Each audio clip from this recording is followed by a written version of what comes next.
Hello, this is another higher love letter. Thanks for being here. Thanks for any likes, shares, and subscribes. That definitely helps me tap into your energy, and maybe at some point I can tap into a higher love letter for you. So thanks for being here and sharing your time with me. So this is pretty powerful, this message. I have had Princess Diana on my mind a lot lately. Her face just won't leave my mind. On the last few nights, I've just seen her face and just a very serious, direct eye contact type of vision I've had of her, and I felt like I needed to get a direct message, and I've been delaying and putting off and distracted by things with the kids and home life, right? But she'd been staring at me intently for days, and then when I started to channel 12:05 p.m., that resonates for anybody. If I started to channel very strongly, but then I let myself get distracted. I got a text from somebody, and then was watching some social media videos, YouTube, TikTok, and some videos of her came up actually, and Prince Harry and Meghan and things like that, and I got distracted by watching those, and then I started to feel ashamed of being distracted. Like I felt her, I was definitely in her energy, but I feel like I didn't respect that honor enough, and then I started to feel her energy pull back in disappointment at my lack of focus, to be honest. Like she began to shy away, like I wasn't respecting the gift that I have of being able to channel the energy, and I wasn't preserving her vulnerability and in her wanting to come forward.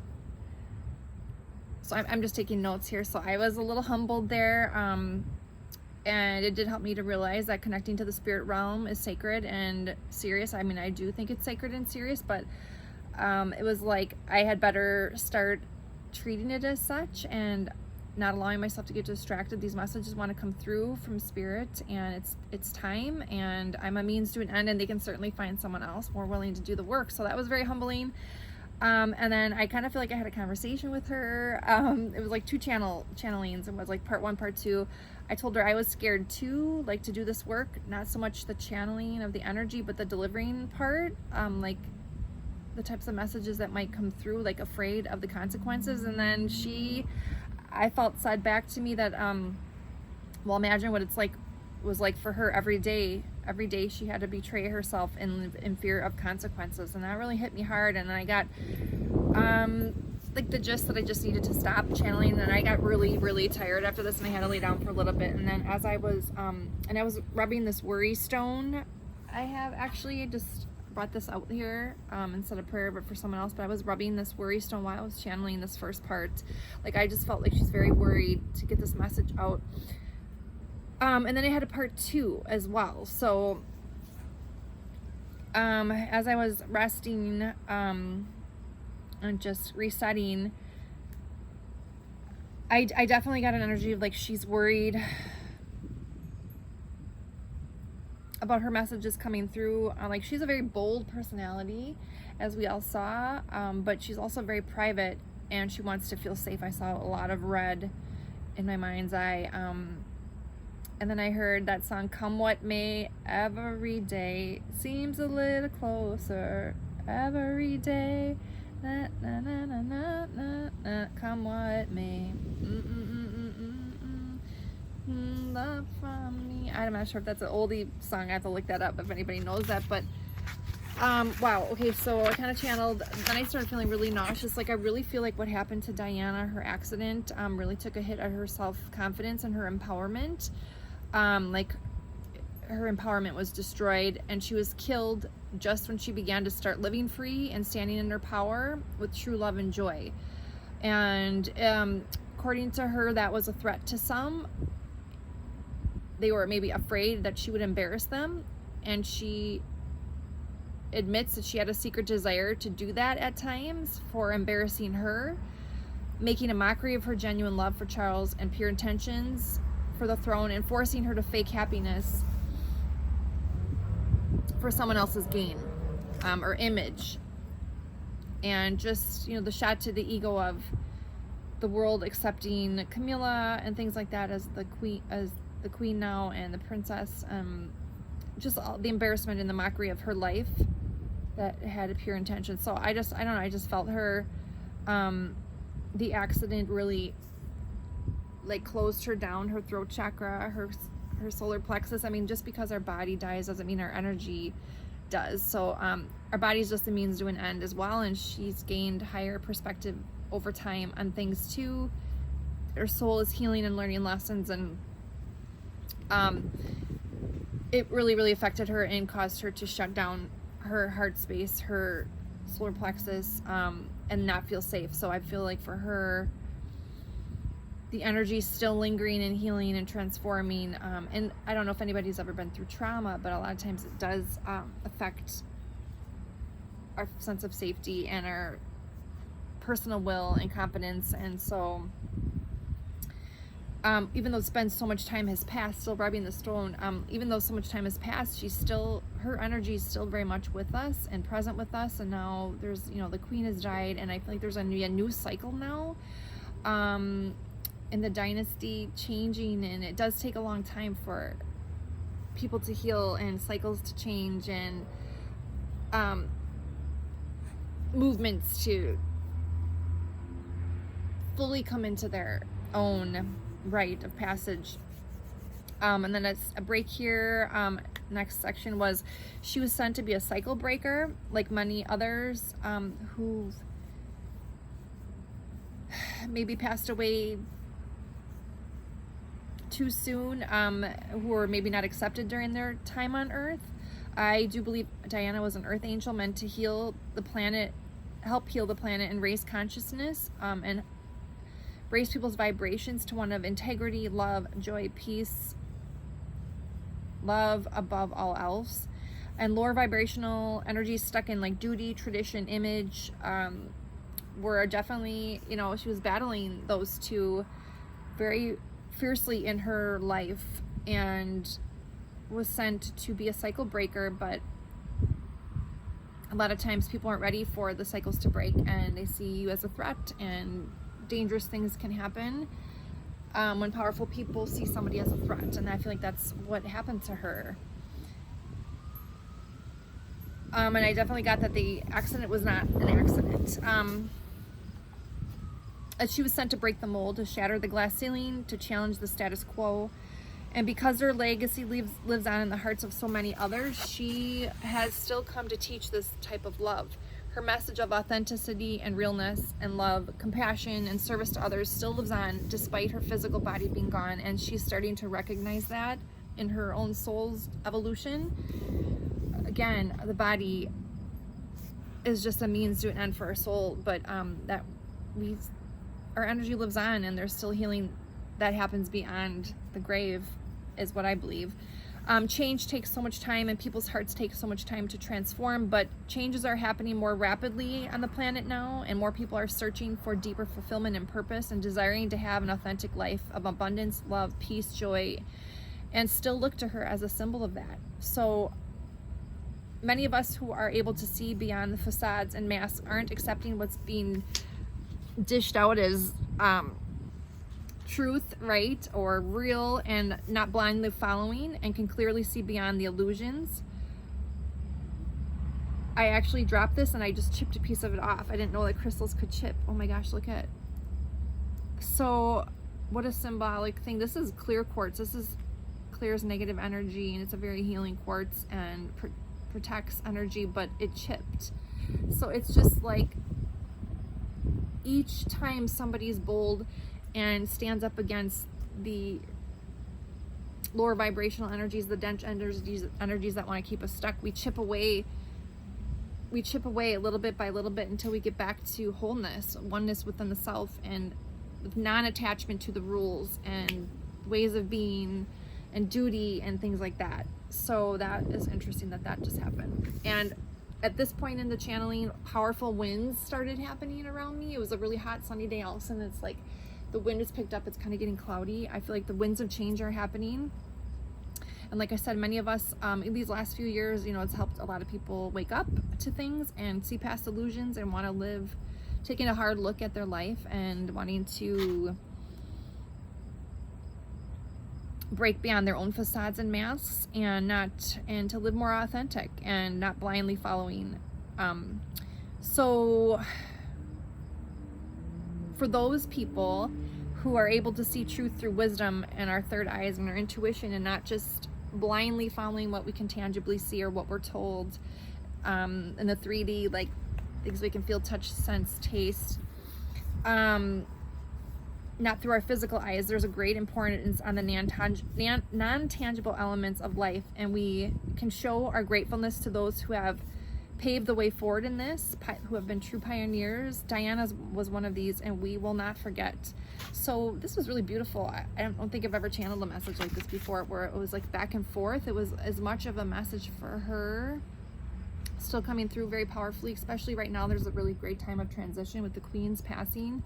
I think a lot of things are going to shift. I mean, I'm sure they've been subtly shifting with just like William and Kate, you know, making subtle shifts to their roles, and then Harry and Meghan really being very bold and exiting. I think Harry has a lot of Diana in her, the rebellion, and not wanting to do things just on the status quo, which I think is very powerful. And every time somebody chooses even a small step in a different direction than what they're being forced upon, if it's not true to themselves and what they really, really desire, and it's for the sake of, you know, for someone else's gain, anytime anybody stands strong against that or chooses a different path, it's you know, making small movements forward in that direction. So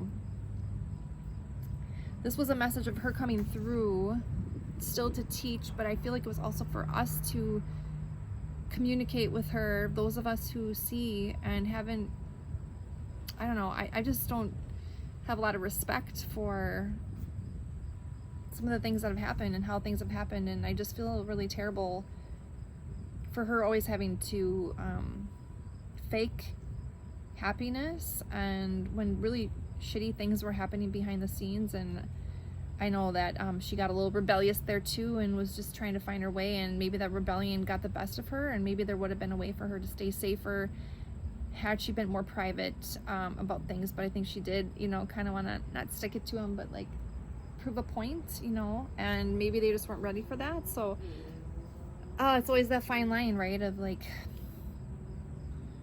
I know in my own life I've had to like find the balance of desiring revenge, not revenge, but like,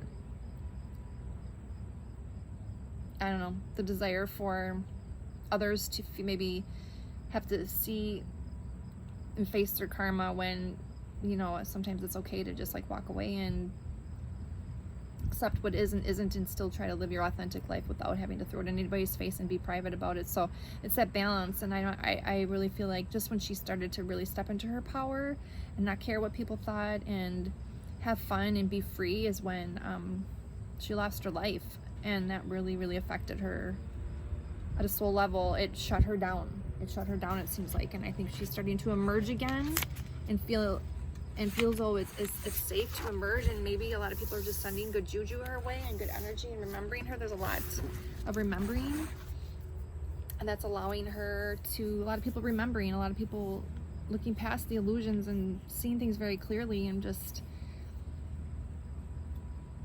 honoring her, and it's allowing her to heal and come forward. And this message was very much for her coming forward, but also for us to remind her that she's not forgotten, and her energy that she brought, and the love that she brought, and the authenticity she brought. And you can just tell, like in the photos of her, and just the way the looks she gave, they were just so real and deep. And real and deep is scary for a lot of people. I mean, I know I'm pretty in tune with myself emotionally, and that's scary to a lot of people, like being able to be vulnerable and authentic.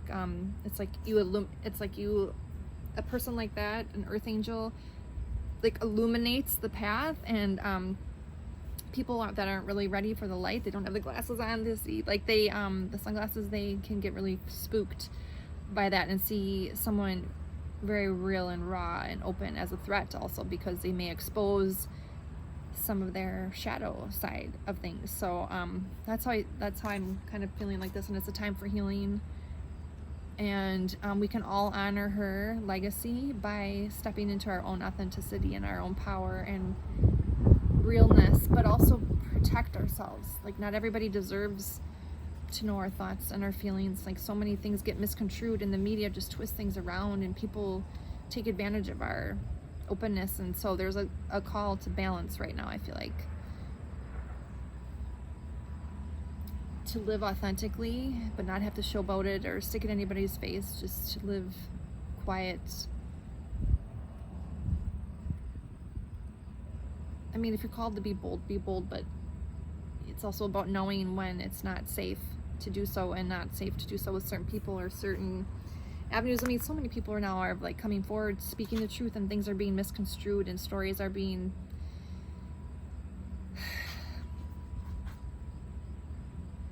taken out of context to portray somebody in a bad light. So I still would think we have a long way to go in fully healing, but every time somebody takes a step back and looks at what's being asked of them and asks themselves if it's genuine to them and authentic to them, and boldly moves forward with yes or no, and doesn't just do it for the sake of somebody else or fitting in or the image, we are taking one step forward and chipping away at that, you know. And this is clear.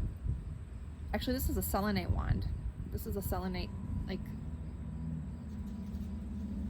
a selenite, like worry stone, I believe. It has more like grains on it, like lines. It's for clearing negative energy, and selenite clears other crystals. It's very, very powerful. Like, it's white too. Like, not to underestimate the power of something so pure and simple, which she was. Just her simplicity and her realness, that is powerful. It just goes to show you don't need to be bold and strong and arrogant to be powerful. She's had an impact on the entire planet long after her death. And her healing is going to be her justice. And maybe this message is meant to come just put to the ethers to help her on her next path forward. Oh my gosh, I dropped it again and it chipped again. What the heck? Never seen that before. Yeah, well, maybe this message, it's like tiny little shards. 5 pieces came off. Wow, how powerful. Like, maybe this message somehow is going to chip away even more. So I guess it's a call right now. I don't necessarily believe in like praying to people as gods, but like send energy, good energy and good juju your way, and to Princess Diana and the energy that she presents and the healing that she still may be undergoing as a soul. And look to her, we can still look to her as a role model for just how powerful pure authenticity and rawness and love actually is. Love is the most powerful thing on the planet, and she definitely exuded love. And it's too bad that she didn't get it reciprocated back to her long enough in her life. She didn't get to experience it long enough, in my opinion. For the people that she kept giving to and be subject to didn't seem to reciprocate back. And that's a call for all of us too, right? To be in situations that reciprocate back the same kind of good juju that we give. And to be willing to walk away, which she was brave enough to walk away, which is awesome. But there might have been a little bit of a rebellion that got the best of her there too, you know. I don't know. All right, well, I hope you like this message. Another person is definitely in my energy and has been haunting me for probably 8 years. Still haven't channeled a message. And that's Natalie Wood, so hopefully I can get one from her. But beautiful. This was not an accusatory thing, and it didn't really shed a lot of details to her death, other than it might not have been an total accident. There might have been ill will and intent to harm there. Maybe it was supposed to be a wake-up call, and it ended up turning very tragic. I'm not sure, but just when she was stepping into her power, isn't that interesting? She was taken out. So not interesting in a good way, but just ironic.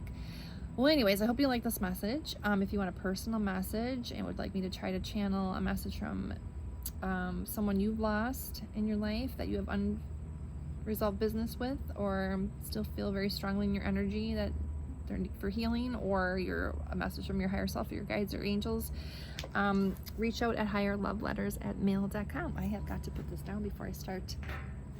Really, it just keeps flaking off. Like, wow, this energy is really, really, really powerful right now. There is a lot of things breaking away and breaking down for the good, for the highest involved of all beings, for wholeness within, and peace, love, joy, getting back to our true nature, which is love, and breaking free from programming and conditioning and what we should do, you know. All right, beautiful, precious soul, I will talk to you soon. Bye.